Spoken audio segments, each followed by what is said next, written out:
Hello दोस्तों, मैं उनका साक्या अरविंद कोचिंग सेंटर बंगारियास। ऑनलाइन क्लास में आपका स्वागत है। आप लोग यूट्यूब पर जो प्रतिशत लाभ हानि चैप्टर पढ़ रहे थे हम लोग, उसमें जो क्वेश्चन आपको डाले गए सभी क्वेश्चन इंपॉर्टेंट थे। आगे भी हम लोग क्वेश्चन वो डालेंगे जो आपके लिए परीक्षा के दृष्टिकोण से सबसे इंपॉर्टेंट हो।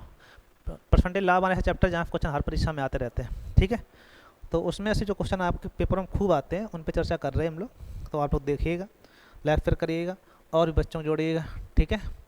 पहला क्वेश्चन आपका, एक दुकानदार चीनी की वस्तु को इस प्रकार बेचता है कि 950 ग्राम चीनी का विक्रय मूल्य 1 किलोग्राम चीनी के क्रय मूल्य बराबर, ठीक है। तब हमने बताई थी बात आपको, अगर ग्राम में कुछ ही दी जाए, आपको क्रय विक्रय ना समझ में आ रहे हों, ठीक है, तो 1 किलोग्राम तो 1000 ग्राम हो गया। अगर लाभ ही पूछा गया है तो ज़्यादा बुद्धि ना लगाओ, अंतर बटे कम, ठीक है, गुणे 100 आंसर हो जाएगा, ठीक। तो ये हो जाएगा 5 ढाई 50 5 19 100 बटे 19, मतलब होता है 5 सही 5 19 पन्ना 95, 5 बचेगा, 5 से 5 बटे 19 पर लाभ आ जाएगा, ठीक है। इसको अगर समझना चाहो तो समझने का प्रयास करना। उसने कंडीशन लगाई कि 1 किलोग्राम चीनी का जो क्रय मूल्य है, माना कि 1 किलोग्राम चीनी जो आपकी है इसका मूल्य 100 रुपये है, उतने ही रुपये में हम चीनी को बेच रहे हैं। कितने? अगर 100 रुपये के लाए थे, 100 रुपये में बेच रहे हैं 950 ग्राम, समझ पा रहे हो। अब यहाँ से अगर देखी जाए रियल में इसकी मूल्य कितनी हुई जाके, अगर 100 ग्राम 1000 ग्राम 100 रुपया का 950 ग्राम 95 रुपये को ही जाके 95 रुपये वाली वस्तु 100 रुपये में बेची गई, तो लाभ कितना होगा आपको? 5 का लाभ होगा।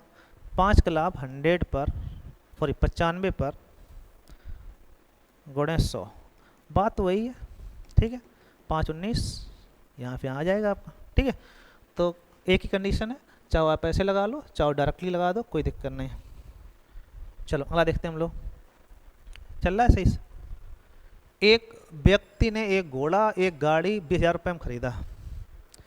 एक घोड़ा लिया, क्या 1000 रुपये में? 20,000 रुपये में घोड़ा है, एक गाड़ी है, ठीक है। अब उसने कहा खरीदा उसने घोड़े को 20 लाख पर, घोड़े को 20 लाख पर और गाड़ी को 10 हानि पर बेच दिया। इस प्रकार कुल सौदे में 2 लाभ हुआ। अगर घोड़े को 20 लाख बेचा तो 120 हो गया, गाड़ी को 10 हानि बेचा 90 हो गई। पूरे सौदे में 2 लाभ हुआ, जो कंबाइन रेट हुआ करे उसे रखो बीच में, 2% लाभ मतलब 102, इससे घटा दो इसे, ठीक है। 90 में से 2 कम तो आप कहोगे 12, 120 में से 18 हो जाएगा, अनुपात लगाओगे 6 दूनी बार 6 18। अब आप बांट देंगे 3 2, 5 चौको 20, 4 दूनी 8000, 4 12,000। आप ही कहेंगे कि 8,000 रुपये में घोड़ा लिया था। कितने घोड़ा लिया था आपने? 8,000 रुपये में, तो घोड़े की कीमत कितनी हुई जाके? 8,000 रुपये। अतः ऑप्शन आपका सी सही हो जाएगा, ठीक है। बहुत ही सिंपल अच्छा क्वेश्चन है, इसको ध्यान रखिएगा, ठीक है। चलो अगला देखते हैं हम लोग। आगे कह रहा है ए ने एक वस्तु पर 15% लाभ पर बेचा, बी उसे सी को 10% हानि पर बेच देता है। सी इसके लिए 517.5 रुपये का भुगतान करता है, तो ए के लिए लागत मूल्य क्या है, ठीक है। तो बहुत सीधी सी बात है, ए का लागत मूल्य आप एक्स मान लीजिएगा और उस पर पहले कितना लाभ लिया ए ने लाभ लिया है 15%, तो 115 बटे 100 हो गया। बी ने लाभ कितना लिया है? बी ने हानि हुई है 10 की, तो 90 बटे 100, तब मिला के सी को मिला है आपका 517 रुपया 50 पैसा, ठीक है। यहाँ सॉल्व कर देंगे आप, तो जो ए की वैल्यू आप एक्स वैल्यू आएगी वही आंसर है आपका, ठीक है। 9 से काटेंगे आप और 9 पन्ना 45, 6 बची, 9 सत्ते 63 और 9 पन्ना 45, ठीक है। अब 115 सी से आप डायरेक्ट डिवाइड कर सकते हैं कई बार? 5 बार, तो ये हो जाएगा आपका एक दशमलव वाली बिंदी और नीचे होगी वो कैंसिल हो जाएगी आपकी, कुल मिला के आ जाएगा 5 रुपये। कितना आया?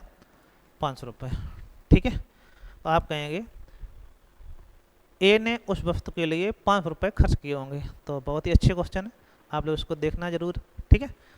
सभी क्वेश्चन आपको देखना है, सभी क्वेश्चन इंपॉर्टेंट है। किसी व्यापारी ने बिक्री के समय सिलाए वस्त्रों पर 25% छूट देने की घोषणा की। यदि कोई खरीदार 400 रुपये की छूट लेना चाहता है तो उसे 300 रुपये मूल्य वाली कितनी कमीजें खरीदनी चाहिए। अगर 320 रुपये प्रिंट है, इस पे 25 आप छूट देना चाह रहे हो, तो 320 का 25% हुआ कितना। पहले तो ये देखो कि एक कमीज पे छूट है कितनी, एक वस्तु पे कितनी छूट आ रही, पहले तो निकालेंगे आप। तो आप एक 25 चौको 100 कर देते, सीधा हो जाता है। चलो कोई नहीं, 25 चौको 100 करो, अच्छा रहेगा। 4 अट्ठे 32, मतलब एक कमीज पर 80 रुपये छूट हो गई। ठीक है, कितनी छूट हो गई, 80 रुपये। और हमें छूट चाहिए कितनी, 400 रुपये। तो 400 रुपये छूट अगर देखी जाए 80 के हिसाब से 58 40, कम से कम आपको 5 वस्तुएं खरीदनी होंगी, 5 कपड़े खरीदने होंगे जिससे आपको 400 रुपये छूट मिल जाए। तो आप कहेंगे 5 वस्तुएं आपको खरीदने हैं, मतलब 5 कमीज या 5 पैंट शर्ट आपको खरीदने पड़ेंगे, सिली फ्लाई वस्त्र। ठीक है, एक वस्त्र पर 80 रुपये छूट मिल रहे, और हमें छूट चाहिए क्या रुपये, 400 रुपये। तो 400 रुपये कब हो पाएगी, जब आप 5 कमीजें खरीदें, 58 40। ठीक है, चलो अगला देखते हैं। किसी वस्तु का क्रय मूल्य बिक्री मूल्य के उसके अंकित मूल्य का 80%। क्रय मूल्य बिक्री मूल्य के लिए उसके अंकित मूल्य का 80%।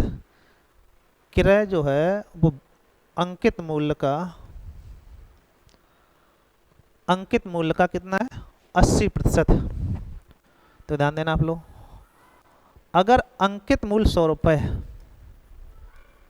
अंकित मूल्य 100 रुपये है, तो उसका क्रय मूल्य जो होगा जाके क्या रुपये हो जाके 80 रुपये।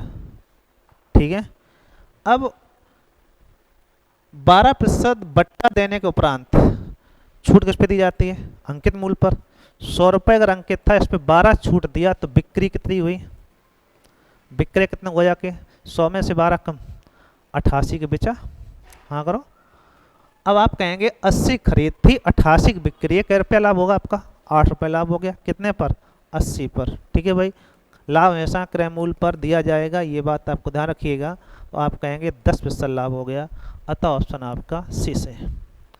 आप कहेंगे व्यापारी को 10% लाभ फिर भी हो जाएगा, कोई समस्या नहीं होनी चाहिए। ठीक है, चलो अगला देखते हैं। एक वस्तु को किसी निर्धारित मूल्य पर बेचा जाता है तो उस मूल्य के 2/3 पर बेचने से 10% हानि होती है।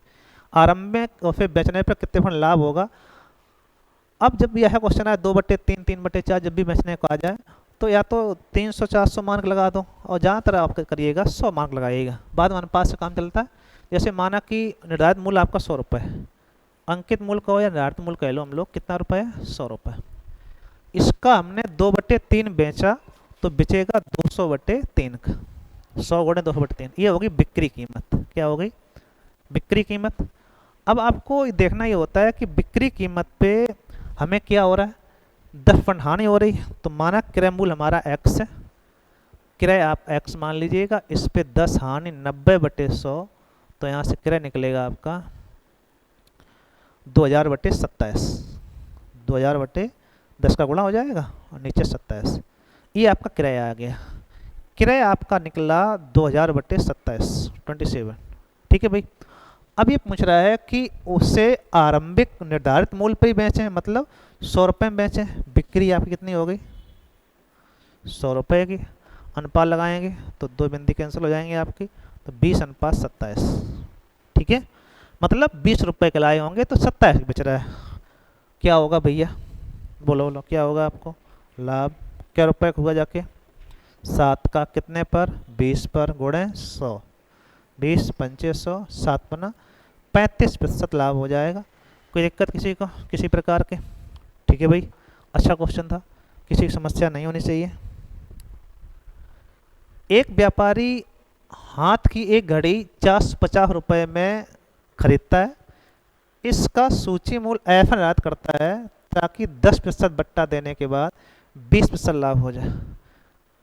उस हाथ घड़ी के लिए सूची मूल्य मतलब अंकित मूल्य क्या है, सूची मूल्य को अंकित मूल्य कह देते हैं हम लोग, जो प्रिंट रेट आपका पड़ा हुआ होता है वही तो अंकित मूल्य होता है आपका, सूची मूल्य से बोलते हैं हम लोग। ठीक है, तो अब ये क्वेश्चन ध्यान रखिएगा कि छूट हमेशा अंकित मूल्य पर ही देते हैं और लाभ हमेशा क्रय मूल्य पर देते हैं। इसमें एक चीज़ आपको देगा, एक पूछेगा, कोई दिक्कत नहीं, अच्छा क्वेश्चन होता है। आपने एक हाथ घड़ी को 450 रुपये में खरीदा है, मतलब क्रय मूल्य, तो क्रय मूल्य पे आप लाभ देंगे, लाभ कितना यहाँ पर है 20%, 120/100। और छूट हमेशा अंकित मूल्य पे दी जाती है। अंकित मूल्य आप ये मान लो कि X रुपये है, इस पे कितनी छूट देनी है आपको 10, तो 90/100। ये कैसे होंगे आपस में बराबर, क्योंकि छूट देने के बाद भी विक्रय मूल्य आएगा और लाभ लेने के बाद भी विक्रय मूल्य आएगा। ठीक है, तो अब यहाँ से जब सॉल्व करोगे आप तो बहुत सीधा सा है, 9×5 = 45 और 12×5 = 60। आप कहोगे उस पर 600 रुपये प्रिंट हो गए जाके, अतः आंसर आपका 20 है। कोई दिक्कत? बोलो बोलो। आपको ध्यान रखना है कि कोई चीज़ पे लाभ देना है तो लाभ क्रय मूल्य पे, और छूट हमेशा अंकित मूल्य पे दी जाती है। अगर अंकित मूल्य हमारा X रुपये मान लिया जाए, उस पर 10 छूट 90/100 और लाभ देना है 20, तो 20/100 कितना हो गया आपका, तो आप कहलाएगा।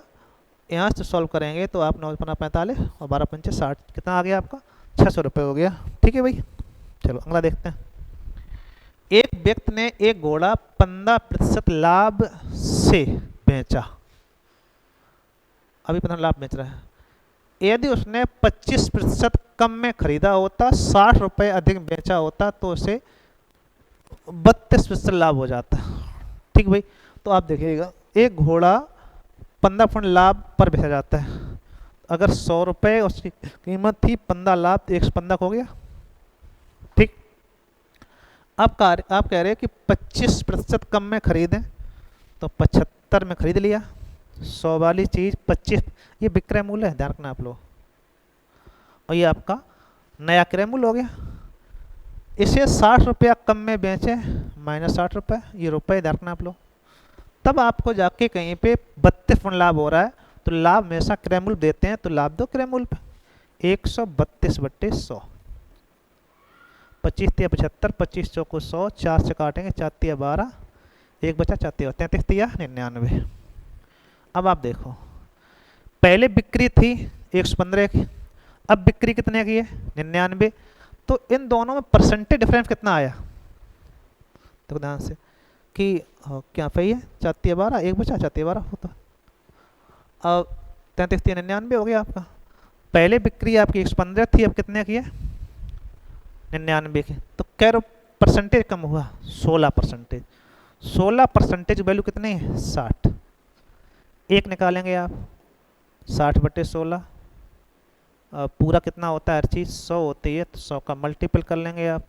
ठीक है, अब इसको काटेंगे, 4 × 4 = 16, 4 × 15 = 60 और 4 × 25 = 100, 25 × 15, 15 × 75 की 5 अप्लाई 7, 25 15 दूनी 30, 7 37, 375 रुपये।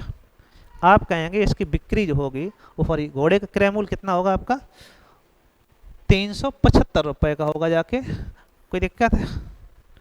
नहीं समझ बात कि छूट, आप ध्यान रखिए कि 100 की चीज़ 115 खरीद रहे थे, बाद में 25% कम में लाए और उस पर 32 लाभ पे बेचा, तो बेची कितने की, तो दोनों में डिफरेंस कितना आया 16, 16 की वैल्यू 60, एक बराबर निकाल के गुणा कर देंगे हम लोग।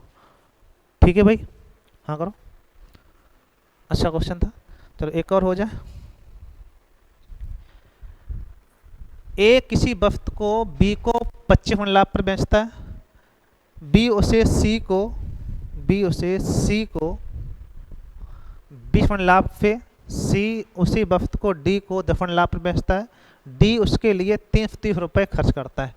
तो लगातार सबने लाभ लिया, ए ने बी को बेचा कितने लाभ पर 25, 125/100। ठीक है भाई, बी ने सी को बेचा 20 लाभ पर 120/100, सी ने डी को बेचा 10% लाभ पर 110/100। ठीक है, 25, 20, 10, तब कहीं जाके मिला आपको 330 रुपये। ए फिर बी फिर सी फिर डी, ए ने बी को 25 लाभ, बी ने सी को 20 लाभ, सी ने डी को 10 लाभ, तब कहीं डी को ये वस्तु कितने मिली जाके 330 रुपये। तो बहुत कठिन नहीं, केवल कैलकुलेशन की पार्ट है। बिंदी आपकी कैंसिल हो जाएगी, एक और बिंदी कैंसिल, 25 × 25 = 25, 25 × 4 = 100। ठीक है, 11 × 3 = 33 हो जाएगा आपका, 30 आ गया, 4 × 3 = 12, 3 × 2 = 30। ठीक है, अब इधर से 5 दूनी 10 काट दो या उधर काट दो, 5 दूनी 10, ये हो जाएगा 100 दूनी 200। तो आप कहेंगे 200 रुपये आपका क्रय मूल्य होगा जाके उस ए के लिए। अतः ऑप्शन आपका कितना आ जाएगा, 200 रुपये। ठीक है, ये क्वेश्चन अनुपात से लोग लगा देते हैं, कोई दिक्कत भी नहीं, सही ना। चलो, किसी वस्तु को 21 रुपये में बेचने पर एक आदमी को क्रय मूल्य के बराबर प्रतिशत हानि होती। ये क्वेश्चन इंपॉर्टेंट है, पेपरों में अक्सर पूछ लेता है, तो आप इसको ध्यान रखिएगा। अक्सर एक पेपरों में पूछा जाता है 21 रुपये की क्रय मूल्य के बराबर हानि होती है, हानि दिया गया, तो हमेशा ऑप्शन लगाओ। जैसे आपने पहला ऑप्शन लिया 30 पर 30 हानि तो 70/100, इसकी वैल्यू 21 आ रही है क्या, 21 आ रही है। 70 पे और देख लो, 70 पे 30, 70 हानि तो 30/100, ये भी आपका कैसा आ रहा है, नहीं आ रहा। तो दोनों एक ऐसी चाहिए थे आपको, अतः ऑप्शन आपका ए सही हो जाएगा, नहीं तो ये दो घात बन जाता, दिक्कत हो जाएगी आपको। ठीक है, वैसे का देखना चाहो तो क्रय मूल्य x मान लो, 100 में से x कम, ये आपकी इक्वेशन बनेगी। जाके यहाँ से सॉल्व करोगे तब इसकी वैल्यू 30, 70 दोनों मान आएंगे। ठीक है, तो ये दो घात बनेगा, उससे अच्छा ही ऑप्शन लगा दो आप। ठीक, ऑप्शन आपका पहला सही हो जाएगा, कोई दिक्कत है भाई, अच्छा क्वेश्चन था। चलो अगला देखते हैं। किसी वस्तु को अंकित मूल्य के 3/4 पर बेचने पर 25% लाभ होता है, अंकित मूल्य और क्रय मूल्य का अनुपात बताओ। अच्छा क्वेश्चन, माना अंकित मूल्य हमारा 100 रुपये, अंकित कितना है 100 रुपये, 100 का बेचा 3/4, तो 100 में गुणे 3/4 जब निकालोगे तो आएगा 75, ये आ गया बिक्री मूल्य। तब आपको 25 लाभ हुआ, माना क्रय मूल्य x है, इस पे 25 लाभ, 125/100 बराबर 75, 25 पंचे 25 चौको 5 15, तो क्रय मूल्य आ गया 60 रुपये। अब क्रय मूल्य अगर 60 रुपये है, पूछ रहा है अंकित मूल्य और क्रय मूल्य का अनुपात बताओ, तो अंकित मूल्य 100, क्रय मूल्य आपका 60, इन दोनों का रेशियो चाहिए, तो 20 तिया 60 और 20 पंचे 100, 5:3 हो जाएगा, अतः ऑप्शन आपका ए सही। ठीक है, अच्छे क्वेश्चन सभी आप देखिएगा, लाइक शेयर करिएगा और भी बच्चों को जोड़िएगा, आगे हम लोग इसी प्रकार और अच्छे क्वेश्चन लेके आएंगे, आप लोग इसको देखते रहिएगा। Thank you.